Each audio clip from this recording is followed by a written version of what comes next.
ഇഷ്ടപ്പെട്ടോ?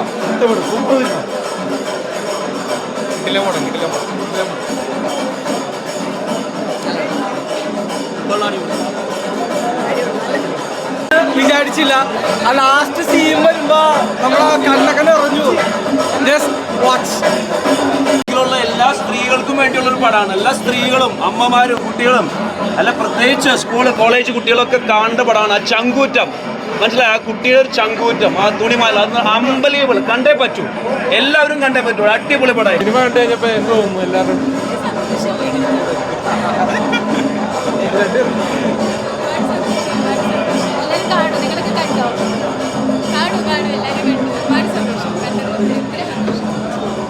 എല്ലാവരോടും കണ്ടിട്ട് എന്തോ ഭയങ്കര സന്തോഷം. ലൈക്ക് എനിക്ക് എന്താ പറയുക, എനിക്ക് വലിയൊരു സ്വപ്നമായിരുന്നല്ലോ ലാൽ സാറിൻ്റെ ഒരു സിനിമ ചെയ്യാൻ കഴിയുക, ജിത്തു സാറിൻ്റെ ഡയറക്ഷനിൽ. ഒരുപാട് സന്തോഷം. എനിക്കൊന്ന് പ്രേക്ഷകർക്ക് എല്ലാവർക്കും ഭയങ്കരമായിട്ട് ഇഷ്ടപ്പെട്ടു എന്ന് തോന്നുന്നു. ഭയങ്കരമായിട്ട് വർക്കായി നല്ലൊരു എന്താ പറയുക, എല്ലാവരും നല്ലൊരു റിയാക്ഷനാണ് കിട്ടിയത് തിയേറ്ററിൽ. അപ്പോൾ ഒരുപാടധികം സന്തോഷം. ഈ ക്യാരക്ടറിനെയും അല്ലെങ്കിൽ സിനിമയും എല്ലാവരും ഇഷ്ടപ്പെടുന്നു വിശ്വസിക്കുന്നു. എക്സ്പെക്ട് ചെയ്തല്ലോ വന്ന പടം എന്തായാലും കാണാൻ തിയേറ്ററിൽ എല്ലാവരും കാണും. ക്രിസ്മസ് ലാലേട്ടനെ എടുത്തു.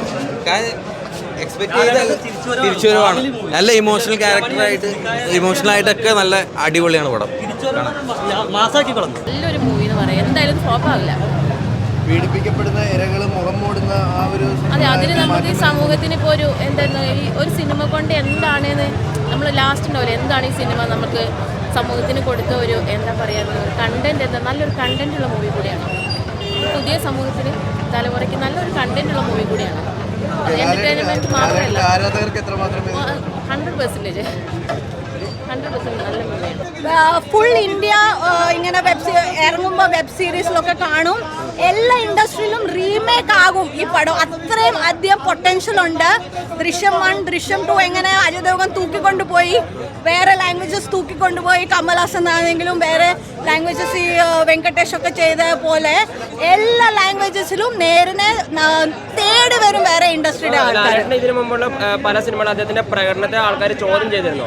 ഈ സിനിമയിൽ അദ്ദേഹത്തിന്റെ ഒരു പെർഫോമൻസ് എങ്ങനെയാണ് ഒരു പ്രേക്ഷകൻ നിങ്ങൾ കാണുന്നത്? പുള്ളി പെർഫോമൻസ് ഒന്നും അല്ല, നമ്മുടെ ഒരു രത്നമാണ്, ഏറ്റവും വലിയ രത്നമാണ് മലയാളത്തിന്റെ. അപ്പോൾ നമ്മൾ അവരെ ഇങ്ങനെ എന്തെങ്കിലും ക്രിട്ടിസൈസ് ചെയ്യുന്നതൊക്കെ കാലം കഴിഞ്ഞു. ഇൻഡസ്ട്രി മൊത്തം പുള്ളിയുടെ തോളയിലാണ്. ഒരു ഇൻഡസ്ട്രിയെ തോളം എടുത്തോണ്ട് നടക്കുന്ന ഒരാളാണ്. അപ്പോൾ അതിനെ ഇപ്പം നമുക്ക് ക്വസ്റ്റ്യൻ ചെയ്യേണ്ട ഇതില്ല. ഒരു 500 വർഷത്തെ സാധനം എല്ലാം ചെയ്തു വെച്ചിട്ടുണ്ടെന്നല്ലയോ നമ്മൾ പറയാറുള്ളത്. Totally happy. ഞാനിത് കാണാനായിട്ട് മഹാരാഷ്ട്രയിൽ നിന്ന് വന്നതാണ്. എനിക്ക് ഫസ്റ്റ് ഷോ ലാലേട്ടൻ്റെ കാണണമെന്ന് വലിയ ആഗ്രഹം ഉണ്ടായിരുന്നു. അവിടെ ഒക്കെ മഹാരാഷ്ട്രയിൽ പടം കണ്ടാലും ഇങ്ങനെ ആൾക്കാർ ചത്ത പോലെ കാണുന്നത്. അതായത് ഹീറോ വന്നു കഴിഞ്ഞാൽ ഇങ്ങനെ വിസലൊന്നുമില്ല. ഇത് എനിക്ക് വിസലൊക്കെ ഒരു എല്ലാവരും കൈ അടിക്കണം, ലാലേട്ടൻ വരുമ്പോൾ അതൊക്കെ തോന്നി വന്നപ്പോൾ അതെല്ലാം കിട്ടിയ ഒരു പടത്തിൽ നിന്ന്. ജിത്തു ദോഷം വേറെ ലെവലാണ്. എനിക്കറിയത്തില്ല പുള്ളി എന്താണ് വേറെ ലാംഗ്വേജസിൽ പോയി പടങ്ങൾ ചെയ്യാത്തതെന്ന്. കാരണം പുള്ളിക്ക് മലയാളത്തിൽ തന്നെ അല്ല, എല്ലാ ലാംഗ്വേജസും വലിയ വലിയ പടങ്ങളുള്ള ഭയങ്കര പൊട്ടൻഷ്യലുള്ള ഒരു ഡയറക്ടറാണ് ജിത്തു. ഇതെന്ന് പറയുന്നത് ഇതൊരു ഒരു ചരിത്രമാണ്. നമുക്ക് എല്ലാവരും കാണേണ്ട പടമാണ്. നമ്മൾ 100 അല്ല, ഒരു 365 ദിവസം ഓടിക്കേണ്ട പടമാണ്. പ്രത്യേകിച്ച് അതവൾ സ്പെഷ്യൽ പടമാണ്.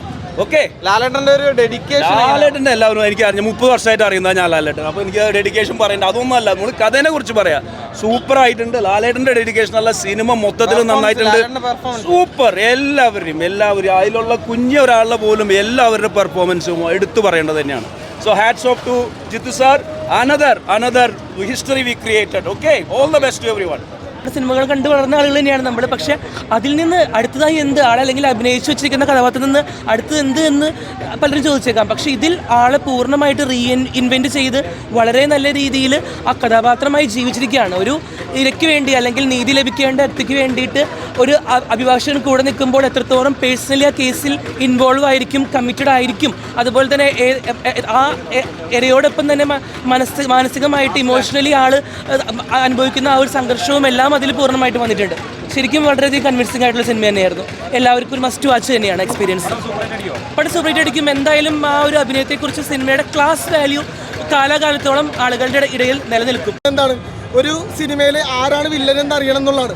പക്ഷേ ആ വില്ലൻ എന്താ അറിയണം എന്നുള്ള സമയത്ത് ഇത് ഓൾറെഡി നമ്മൾ അറിഞ്ഞു കഴിഞ്ഞു.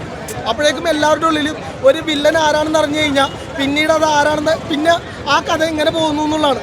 ഇപ്പോൾ ദൃശ്യം നമ്മളെടുത്തു, ദൃശ്യം നമ്മൾ കാണുമ്പോഴും ആദ്യം തന്നെ നമ്മൾ കഥ അറിഞ്ഞതാണ്, എന്താണ് കഥ എന്ന് അറിഞ്ഞു, അതിനുശേഷം അതെങ്ങനെ കൊണ്ടുപോകുന്നു എന്നുള്ളതാണ്.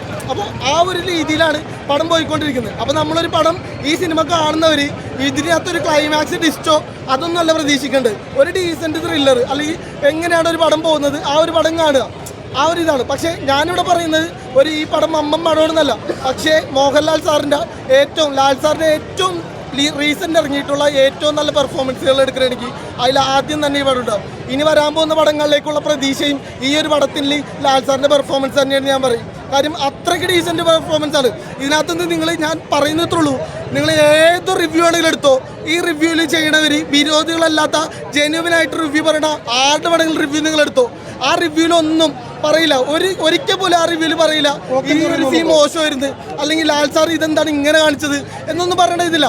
ഇത് ഏറ്റവും ലാസ്റ്റ് നമ്മുടെ പ്രിയാമണി കൈ കൊടുത്തിട്ട് ഒരു ഡയലോഗ് പറയുന്നുണ്ട്, I am happy you will be back എന്ന് പറഞ്ഞ്.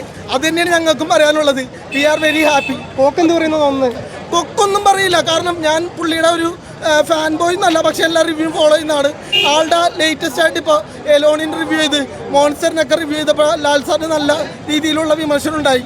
മേക്ക് ബിലീഫ് അല്ലേ മോനെ എന്നൊക്കെ ചോദിക്കട്ടെ.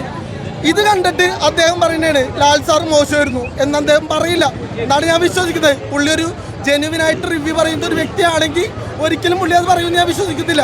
കാരണം ഇത് കണ്ട ഒരാൾക്കും മോഹൻലാൽ സാർ അവിടെ കോപ്രായം കാണിച്ചു, ലാൽ സാർ ഇവിടെ കോപ്രായം കാണിച്ചു എന്ന് തോന്നൂല.